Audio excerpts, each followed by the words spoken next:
It has the lowest coefficient drag in the industry right now. And when you combine that with our motor, which basically gives you about 9 horsepower per kg, and our closest competitor is like 3 point something.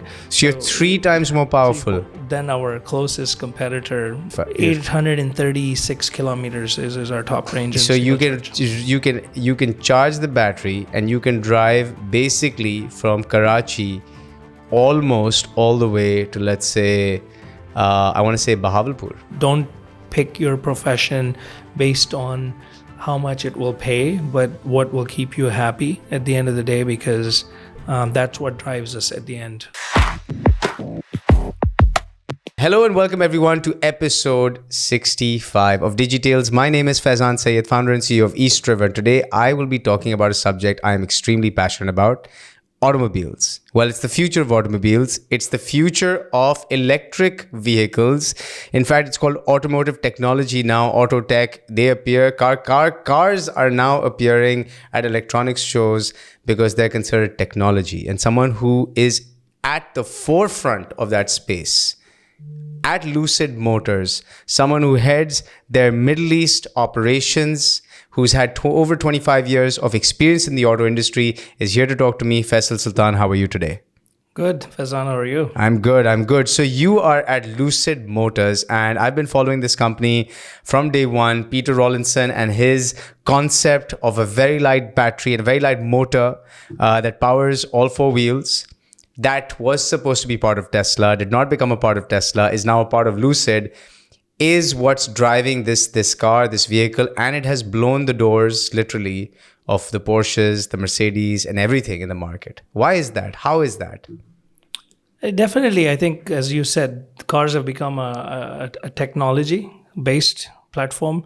They're not a traditional way of building cars. Really, it's a computer that has a motor attached to it. Yeah. And then we, definitely focus on the technology. It's a tech war, as Peter says. We like to be in the front of this tech war where we saw huge gaps, really. The efficiencies were not there. Right.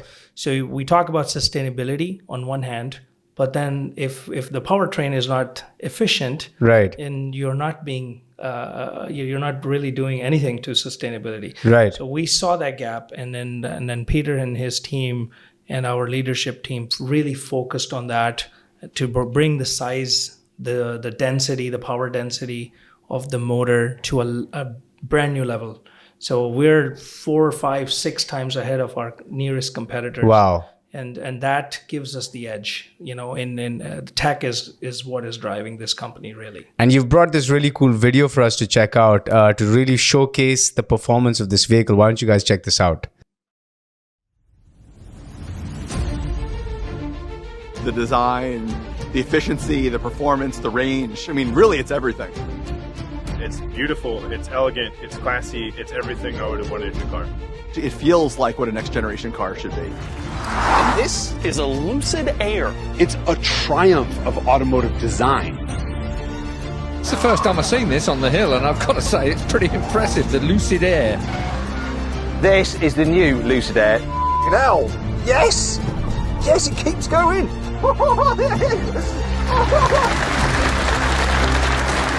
Thing is epic! Oh my god! It's really fast. The technology is second to none. This feels like the future as defined by someone who understands the sports sedan. 30, 40, 50.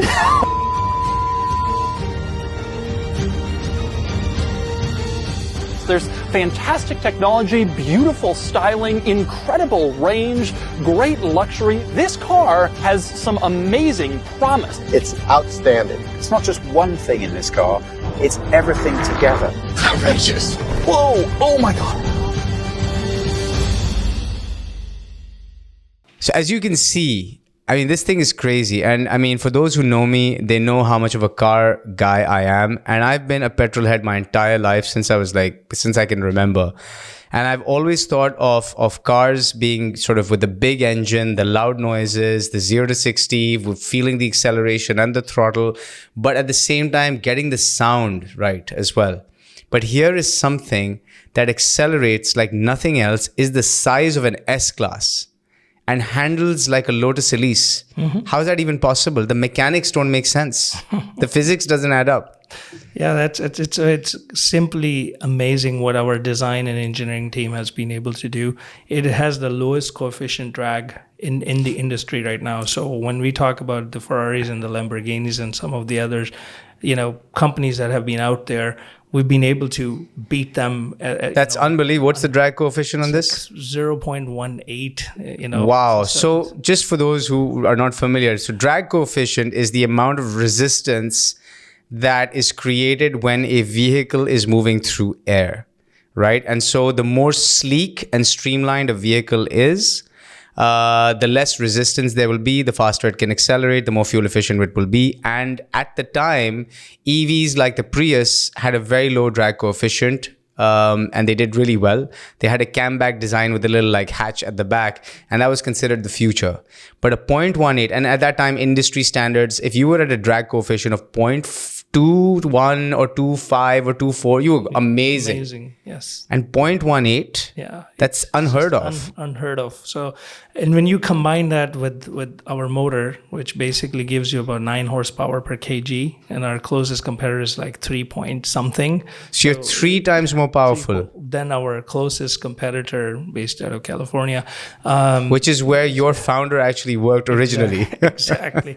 So we I think it's going to be like this. It's how do you take something that is not just powerful, but then design really a structure around it that also complements that. It attracts people towards the car. Right. So you've seen Lucid, and as the video just showed, right, how beautiful it is. People are completely attracted to it as soon as they see the car. Once they get inside, the interior is beautiful. So we're taking and then putting the whole story together. It's not just about powertrain. It's not just about battery. It's not about range only.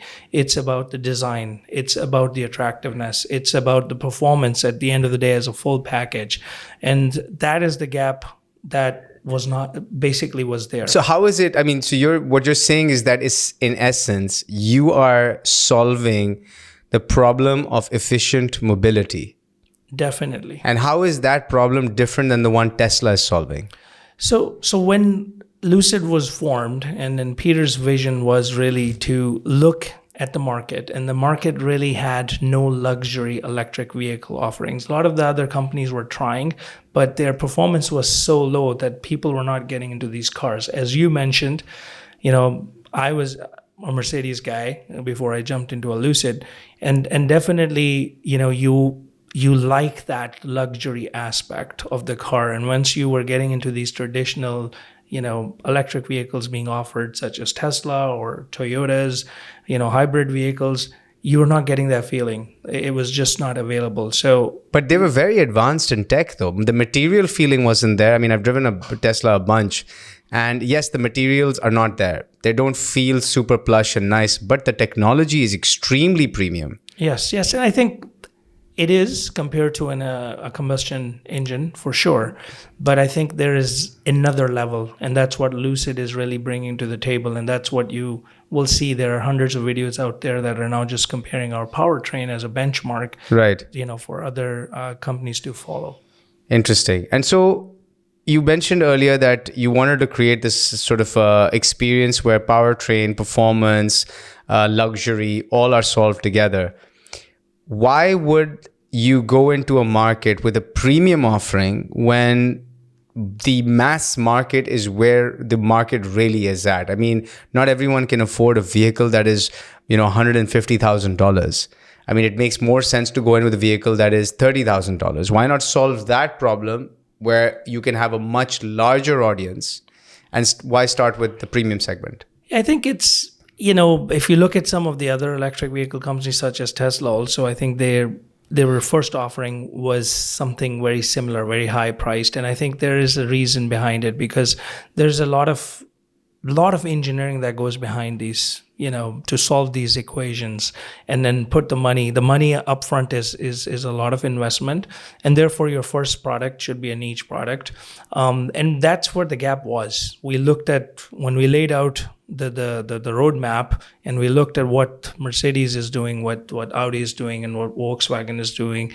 There were more companies that were entering the market in the lower segments with a lower performance. We wanted to come out and really prove to the world that this could happen, where you could have a luxury vehicle that has top performance that could beat a Bugatti and then a Model S Plaid. So once that's done, of course, our plans would include to bring lower price vehicles in the future to the general public. And what's interesting is that while Lucid, and the likelihood of us in Pakistan seeing this vehicle is extremely low, I'm assuming, though it is in our favor that EV taxes and duties are significantly lower. So electric vehicles in Pakistan are much cheaper than a standard combustion vehicle. So when you do make a cheaper vehicle, let us know, we will buy one. But what's interesting is that even though you are based in California, your design studios are in California, you're even doing your production in California, you're predominantly a Saudi company.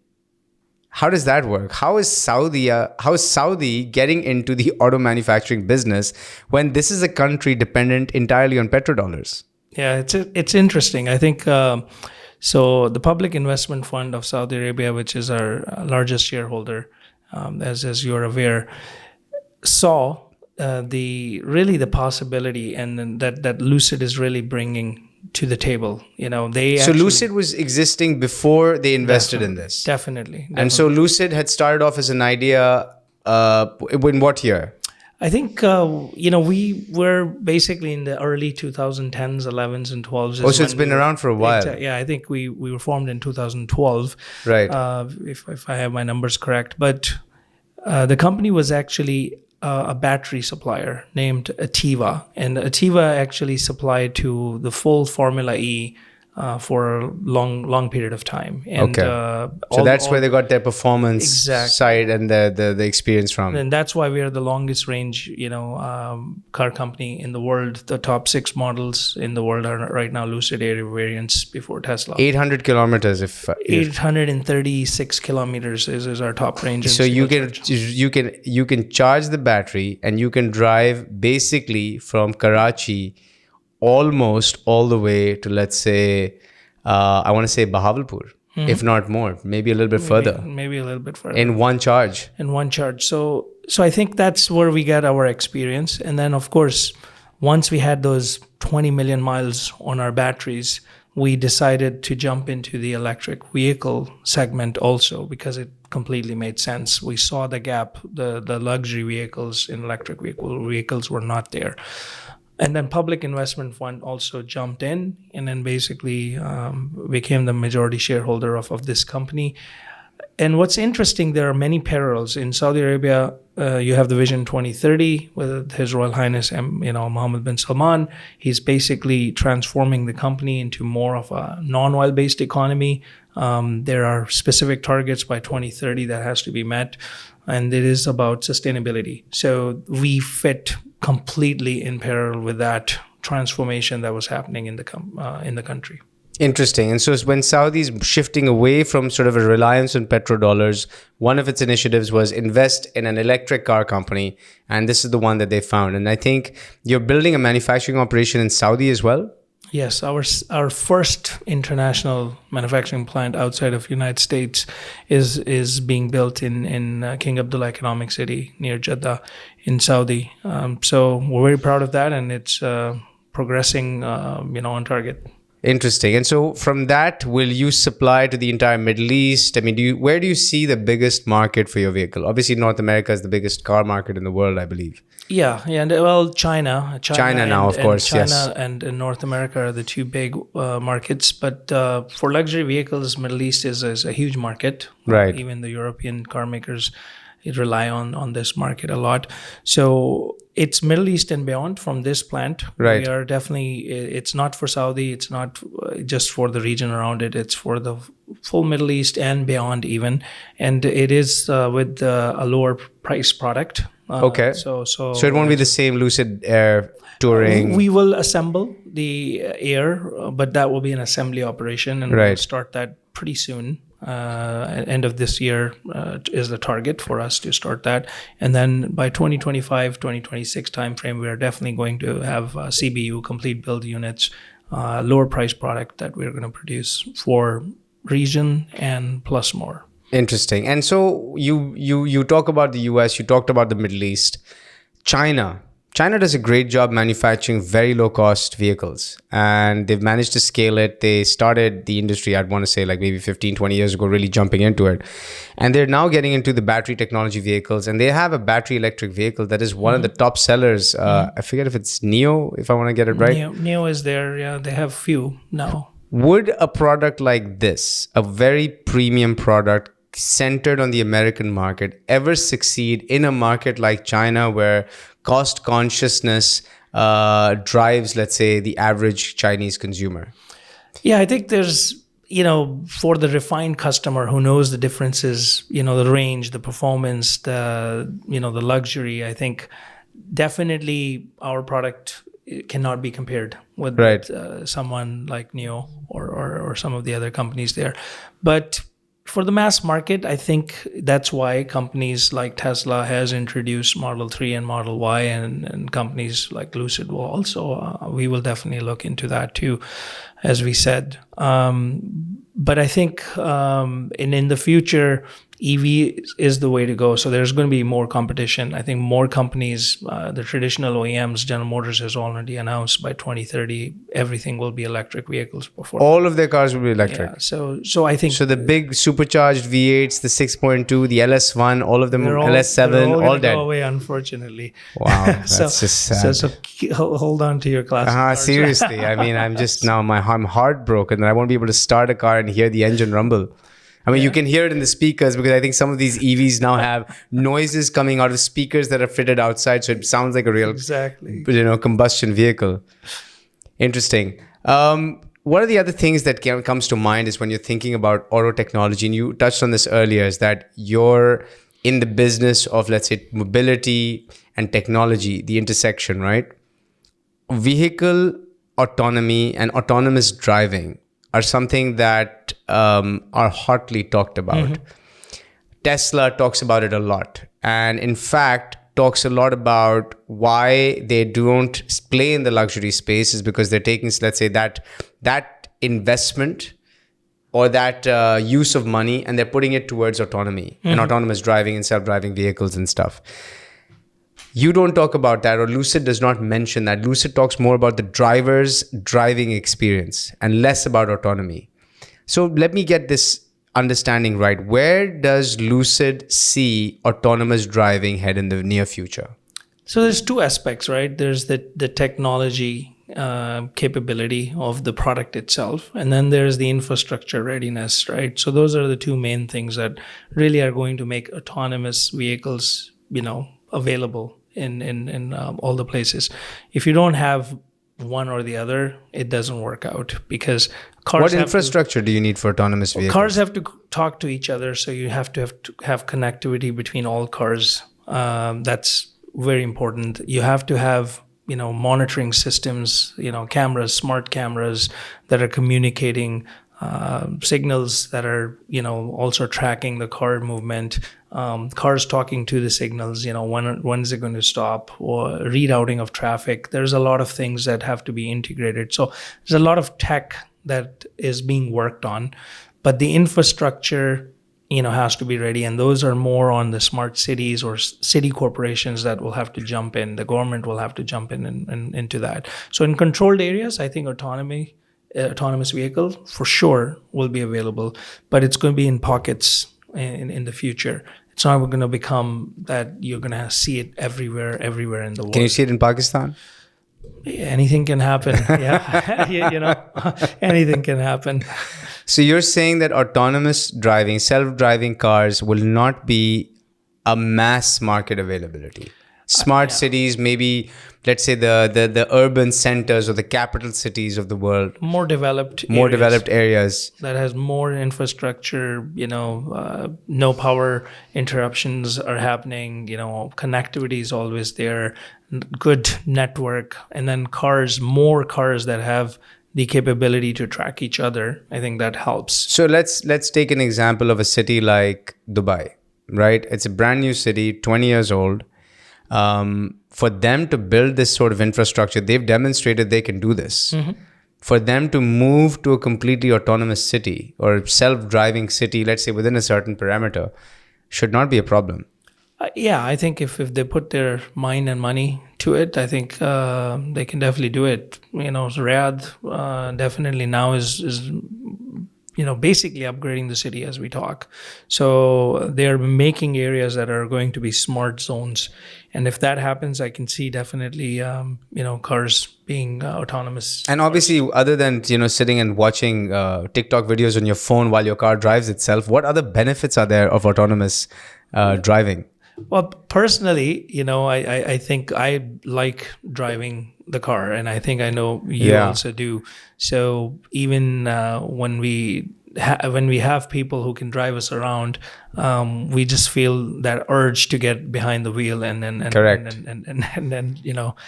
have our fun. So I think that is always going to be there for some of us, and we might not push that button of autonomous too many times, and some of us might do that and sit in the back and read the newspaper or something like that. But I think it's going to be more of a personal preference rather than all of us taking that option on.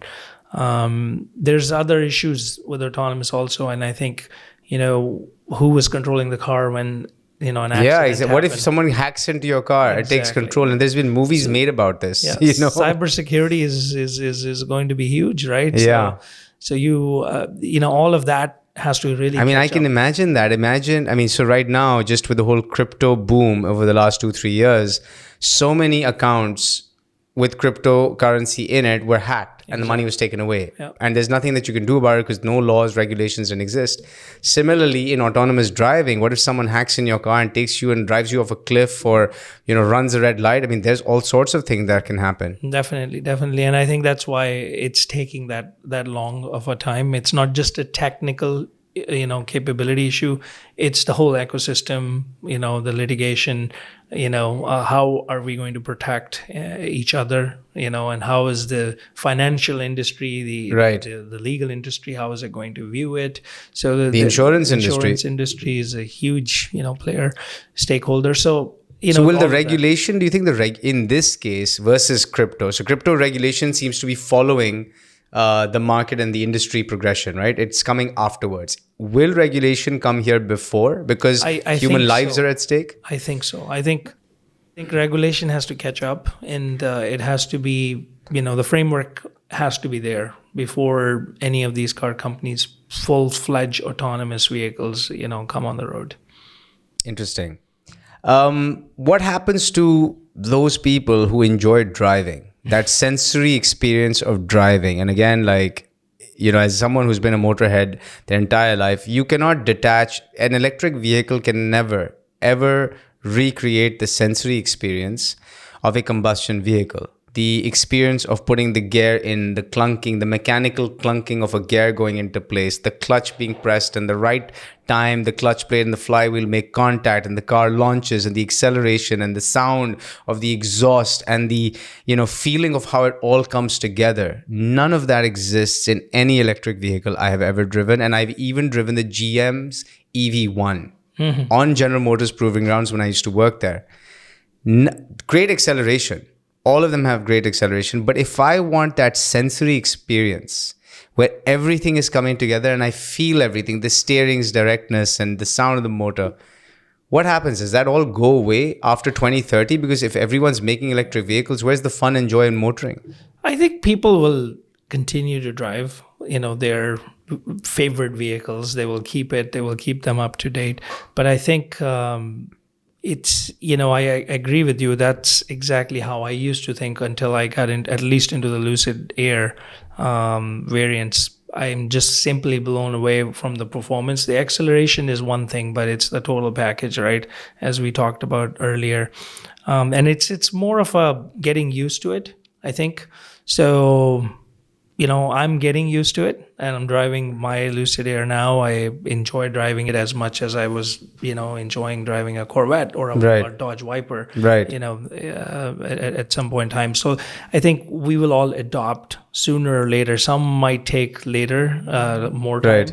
or it will take them a few more years. But some will be early adopters, we're hoping. And you think the combustion engine will be dead? Let's say in 15 years, no cars will have a combustion engine? Yeah, I think 10, 50, the car park, which is the number of cars that are in the world, I think is huge. What is So the car park today? I don't know. I think it's like, I've heard 4 billion, 5 billion cars, and that I mean, are the on US road. is selling close to Like 18, 12, that's anywhere from 12 to 18. 12 to 18 million cars a year. Yeah, and then, China is like 20 plus now. Yeah. So, even with those numbers, even if everything becomes electric vehicle, it's going to take a long time before you see majority of the cars in the world being EV vehicles on the road. So if there's 4 billion cars in the universe, in sort of not the universe, in the earth, of that, even if every year every American buys an electric vehicle and every, let's say, Chinese person buys an electric vehicle, and that adds up to, let's say, 38, 40 million cars. Yeah, that's going to take a while. It's going to take, it's going to take a long time. So combustion vehicles will be there. I think the whole point is that electric vehicles, the new cars, new technology that are coming in, it's all about sustainability. At the end of the day, we need to do something to save the world. We can see what's happening. The floods in Pakistan that just recently happened, with all the, the weather patterns are changing. We can Right. see that, droughts. Hottest hitting summer in here. Britain. Exactly. Hottest winter in England as well. Exactly. And then, we had the floods in Pakistan. The floods were devastating. The California drought, I think that lasted Yeah. for like 7, 8, 9 years. We're still in the drought. The wildfires that are increasing.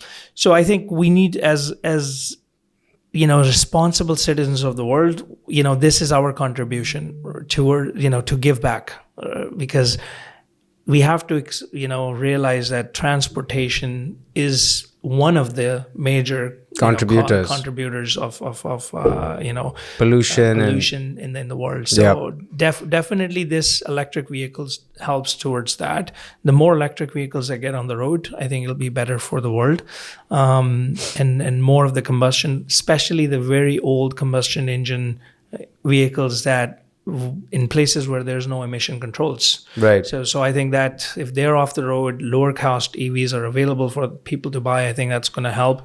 And combined with the solar energy, taking really some of the load off the grid, and then just using the renewables, the wind energy, the solar energy, and combining it to charge your vehicles, I think that's going to have a very net positive effect on the environment. Interesting. I mean, I have a prediction. I think that, with your industry, mobility and autonomy, that's where things will be headed. So your daily driver will be like an appliance, like a toaster or a microwave. You get into it, it takes you where you need to go, in a lap of luxury, in good acceleration, and it does it right at obviously different price points of affordability. But for the true enthusiast, for the motoring gearheads, I think what's going to happen is there's going to be this whole side market that develops of these custom companies that take traditional cars, the older vehicles, customize them, upgrade them to modern standards, and create that visceral driving experience that you can then enjoy on the weekend. So if some people like to play golf, some people like to go driving, they'll have a separate vehicle for the motoring experience, while their daily driver will be this appliance, this autonomous mobility appliance that technology seems to be headed towards. Yeah, interesting perspective. I think let's see where the wind takes us. Right. There's too many possibilities with the technology that's coming out. True. And my last question to you is that you're sitting at the forefront of the intersection of mobility and technology. You've spent 25 years in the automotive industry, and you're someone who grew up in Karachi, and you are now doing this. Tell me how, let's say, the young graduates sitting in Pakistan, they're looking at, this kind of a career path. The industrial engineers, the auto engineers, the mechanical engineers who want to be at the forefront of technology, but all of that is outside Pakistan. What are some of the traits they need to have or demonstrate to have this similar career path as you? Okay, so I think that's an interesting question because I loved cars from my childhood. I think same as you. Right. And that was the reason why I became a mechanical engineer. At that time, everything, about automobile was mechanical engineering. To the new generation, I think they even have more options, right? So there is the mechatronics, the electronics, the electrical engineering itself, a combination of all of those, bachelor's, master's, being a tech person, just cybersecurity, you could be part of, an electric vehicle value chain.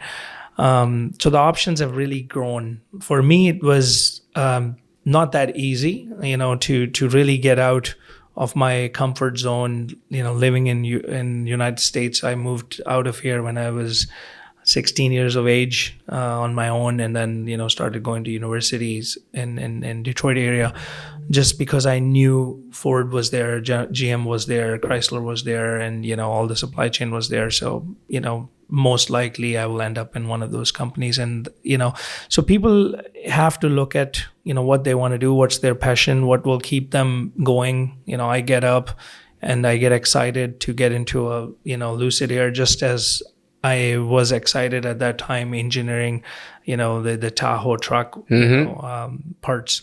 So and that's my advice to the youngsters is lay out a long-term plan for themselves. What do they want to do? But it has to be based on their passion.